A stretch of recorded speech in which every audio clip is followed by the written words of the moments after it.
Bismillahirrahmanirrahim. Assalamualaikum warahmatullahi wabarakatuh. Perkenalkan, nama saya Mutahara dengan NIM 200208500002. Prodi Pendidikan Kesejahteraan Keluarga, konsentrasi Tata Busana kelas PKK 01 angkatan 2020 Universitas Negeri Makassar. Yang saya hormati Bapak Dr. Haji Alimuddin Sakbanmiru, MPD selaku dosen pembimbing pada mata kuliah filsafat. Baik, di sini saya akan memaparkan profil salah satu filsuf pada aliran ontologi yaitu Aristoteles. Baik, langsung saja kita melangkah pada biografi Aristoteles. Aristoteles dalam bahasa Yunani Aplototeas Aristoteles lahir pada tahun 384 SM kota Stagira di wilayah Chalkidike, Tracia, Yunani. Meninggal pada tahun 322 SM, umur 61 atau 62 tahun. Ayahnya bernama Nikomachus, bekerja sebagai tabib pribadi pada Raja Amitas dari Macedonia. Sejak kecil Aristoteles dididik sebagai aristokrat hingga ia berumur 13 tahun dan beberapa tahun kemudian melanjutkan pendidikannya di Akademia Plato. Aristoteles mulai berguru pada Plato ketika berumur 17 tahun, yakni dengan mulainya ia belajar pada akademia yang didirikan Plato. Kemudian saat Plato meninggal pada tahun 347 SM, Aristoteles yang telah belajar dan menjadi pengajar di akademia selama 20 tahun, memilih untuk pergi mengembara selama 12 tahun. Awal mengembara Aristoteles menuju Asia bersama temannya, Xenocrates, menuju ke pantai Asia Kecil. Pertama-tama tinggal di Atarneus. Di sana Aristoteles dan Xenocrates menjadi pengajar di sekolah yang didirikan oleh Erastos dan Koriskos. Di Atarneus, Aristoteles menikah dengan Pythias, yang tak lama kemudian meninggal. Lalu menikah lagi dengan Herpilis yang kemudian melahirkan seorang anak laki-laki yang ia beri nama Nikomachus, seperti nama ayahnya. Kemudian Aristoteles pindah ke Mytilene atas undangan temannya, Theophrastus. Di tahun 342 SM, Aristoteles mendapat undangan khusus dari Raja Philip, Raja Macedonia, agar dia bersedia mendidik putra mahkotanya yang dikenal dengan sebutan Alexander Agung. Pada saat itu Alexander Agung berusia 13 tahun. Dia dididik selama 3 tahun. Pada tahun 336 SM, Raja Philip meninggal dunia dan digantikan oleh Alexander Agung. Setelah Alexander Agung berkuasa, Aristoteles kembali ke Athena, dan di Lyceum Athena, Aristoteles mendirikan sekolah.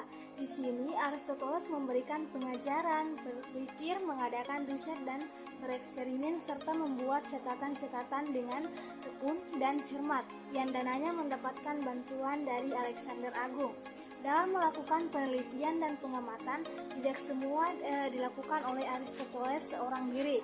Aristoteles memperkerjakan seseorang untuk melakukan pengamatan dan pengumpulan data. Pada tahun 323 SM, Alexander Agung meninggal. Karena takut dibunuh oleh orang Yunani yang membenci pengikut Alexander, Aristoteles akhirnya melarikan diri ke Chalkis. 1 tahun setelah pelariannya ke kota Chalkis, yaitu Chalkis Yunan, pada tahun 322 SM, Aristoteles pun meninggal dunia. Pemikiran Aristoteles yaitu yang pertama, pemikiran filsafat yang terdiri dari abstraksi dan metode filsafat. Yang kedua yaitu pemikiran sains yang terdiri dari ilmu alam dan retorika. Yang ketiga yaitu pemikiran humaniora yang terdiri dari manusia, politik, hukum, psikologi, dan komunikasi. Yang keempat yaitu pemikiran ketuhanan. Aristoteles mengembangkan jenis argumentasi yang disebut argumen pergerakan untuk menjelaskan keberadaan Tuhan. Dalam pandangan Aristoteles, Tuhan adalah penggerak yang tidak bergerak. Semua pergerakan yang terjadi di alam semesta disebabkan oleh Tuhan. Aristoteles memandang bahwa Tuhan hanya berperan menciptakan segala pergerakan di alam semesta, tapi tidak mengurus lagi alam semesta beserta dengan ciptaannya. Tuhan dalam pandangan Aristoteles tidak mengetahui hal-hal kecil yang terjadi di alam semesta. Pandangan Aristoteles ini bertentangan dengan pandangan agama mengenai sifat ketuhanan.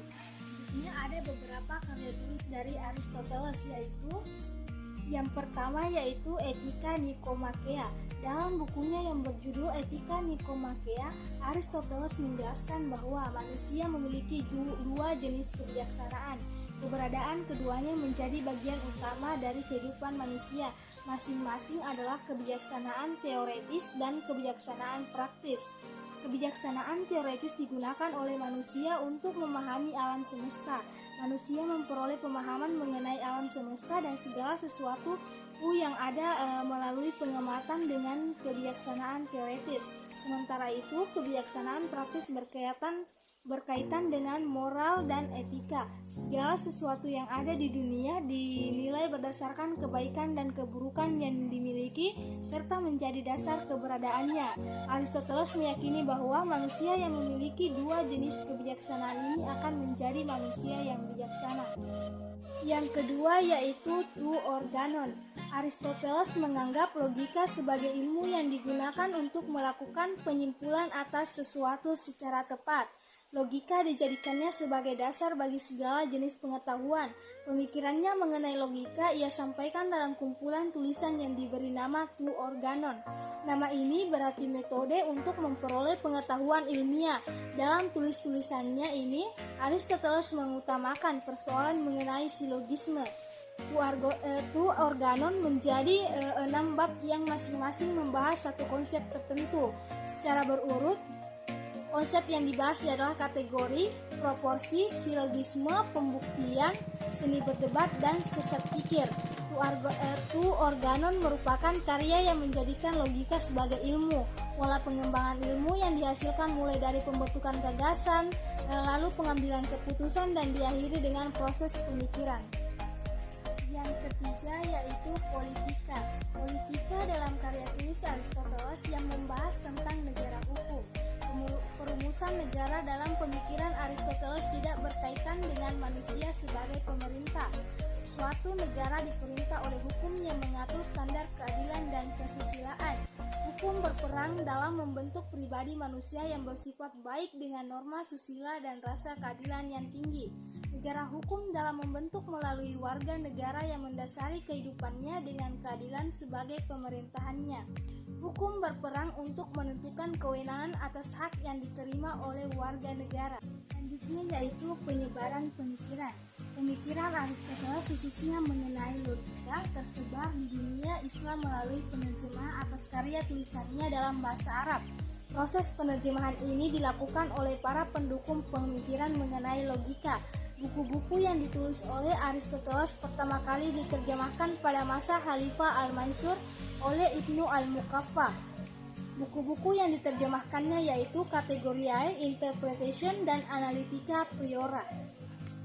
Baik, mungkin itu saja video pemaparan yang sempat saya sampaikan mengenai profil filosof aliran ontologi yaitu Aristoteles. Lebih dan kurangnya mohon dimaafkan. Wassalamualaikum warahmatullahi wabarakatuh. Audio Jungle.